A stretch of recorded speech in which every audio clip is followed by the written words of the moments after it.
What's up, YouTubers? Today we're going to talk about the EveryMan's Pocket EDC Nymble. I will link it below. This was actually purchased from production run number 2. Production run number 3, I think, just closed. They filled out. I think a lot of people got in on that. I believe there will be more. This is a really good one. John Rusk is the designer of this. It is a titanium frame lock construction. This particular one is DLC coated, both the blade as well as the frame here. You can get them otherwise. In fact, my preference actually would have been probably just the black stonewashed frame and then either the stonewashed or satin blade. Black blades aren't my favorites, primarily just because I do actually tend to use food from time to time. Don't want to get all that stuff off on the food. This knife is a back flipper.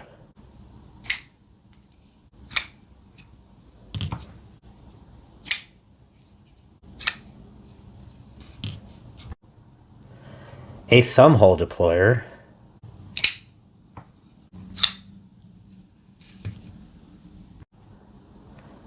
A Spidey flicker,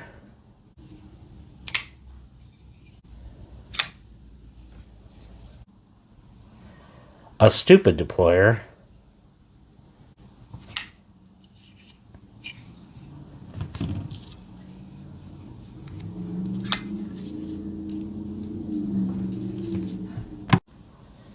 a front flipper,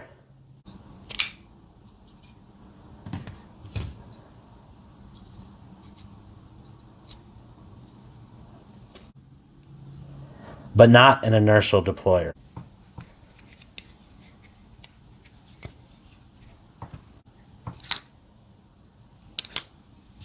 So this is it's vying for new Fidget King here. This knife has a 2.96 inch blade of M390 super steel. It weighs in at 3.7 ounces. And it prices at about, I think it's at present run was $280. Seems about right. It's manufactured by QSP. They do a great job. Really, really good job on this one. In terms of some comparisons or alternatives, I think for my part, it's kind of a little tank, being the titanium frame lock. The DPX Hest F Urban. This is a Robert Young Pelton design. Again, kind of that sub 3-inch blade, little tank, titanium. And then that definitely is similar. But then the one that kind of in hand felt was the McNeese Customs Performance Machine Mac 2, the 3-inch blade. That one definitely has a little bit thinner feel in hand and definitely had much more of a feel. And this one goes, the DPX Hest goes for like $375, and then the Performance Machine goes for $500. So it is a custom though. Those definitely some alternatives and comparisons that you could live with. In terms of the pros of this knife, I think the frag pattern on both sides is fantastic. A lot of times you'll have a patterning on just the show side, but this one I appreciate it, both in hand as well as aesthetically. I actually do prefer to have texturing on both sides. And then aesthetically, like I said, it leads to better continuity, I think. So for me, that's a big plus. There's definitely some pocket milling. See if that shows up on camera. But there's definitely some pocket milling on the frame for this, for weight reduction. Always appreciate that. There's no Obnoxious branding on this knife. You're just not going to find it. I looked around, I rotated the blade to see if there's any blade steel or whatever, and I am perfectly okay with nothing on there but the little atomic man. And that is the logo there. So, absolutely love that one. This knife, without kind of your traditional flipper, it carries really small. So I super much appreciated that. It is obviously a right-handed Fidget King, as you already saw from that previous montage. It is a cool frame lock interface. Let's take a look at that one. So in the closed position, you'll notice it's not just a straight line frame lock there, that you actually have a little cutout, a little shape, and it even goes a little bit around that pivot there. And so what that means is not only is it kind of cool, but it's kind of an extra secure method. So you've got plenty good lock up there. And what that means though is that you have a hunk underneath your blade tang there, or where that interface is. So that lock bar interface is definitely an extra little added marvelousness. You know, like I said, most of them will have a little bit. Some might have a little patterning, but I really, really like that. Very, very much one of the coolest things on here. As well as you'll notice that there's internal stop pins.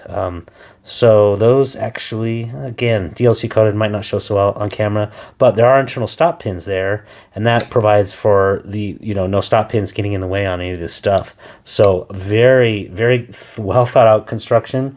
Kudos, John Rusk. In terms of some of the cons on this one, I think the sharp angle of the pocket clip combined with having that frag pattern there, it was a little bit tough on the put in. You pretty much had to put this in two-handed. It just won't go in with the sharp angle.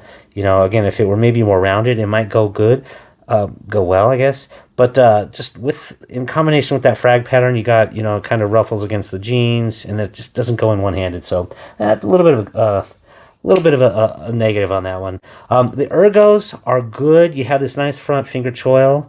However, you kind of, for me, medium large hands, I don't get that third finger when I'm in the back position there.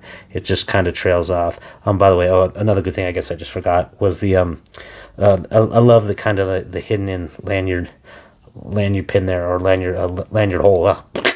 And so in terms of using that front forward choil position, which this is really where it's at, you're going to find that you end up using this. Oh, by the way, also great jimping up there. I love that it goes the full length. So you can use it back here or up there. I just realized I'm forgetting things left and right. In that front position, because you have this wide area here, it just feels a little bit uncomfortable, or just not natural, I should say. And I kind of felt this when I did initial impressions. Your finger, you know, your pointer finger is a little bit further away from your middle finger, and so it's just, I don't know, just like I said, not the most natural position is what I'd say on that one. Not terrible, but you know, you kind of have to make a choice. Here, finger drops off, or up there, you kind of have a little bit of an unnatural feel. Lefties obviously don't get as much love. You know, this is just a right-handed tip up. Pocket clip, nothing on this side. I do believe, you know, you maybe have to ship another one. Who knows, maybe that'd be an option as a future order. That'd be good. But, you know, being a frame lock also, that, you know, I can try it. Yeah, I guess if you put your thumb up there, and you know, studs like Lefty EDC can do that left-handed, but you definitely lose out on some of the left-handed goodness on this one, unfortunately. So just not as much love. Overall, do I prefer this to my Hest and my Mac 2? No, but I will absolutely say I will share the time equally. So it is a lower cost option. You know, it is made in China, but boy, it's just a great everyday cutter. It is. You know, obviously it's kind of thick blade stuff, just like those other two. Not the greatest slicers, but boy, you can just fidget all day long on this thing. And yeah, so overall, that's kind of my take on this. Hope you did enjoy this. If you did, like and subscribe, and have a great day. Take care now.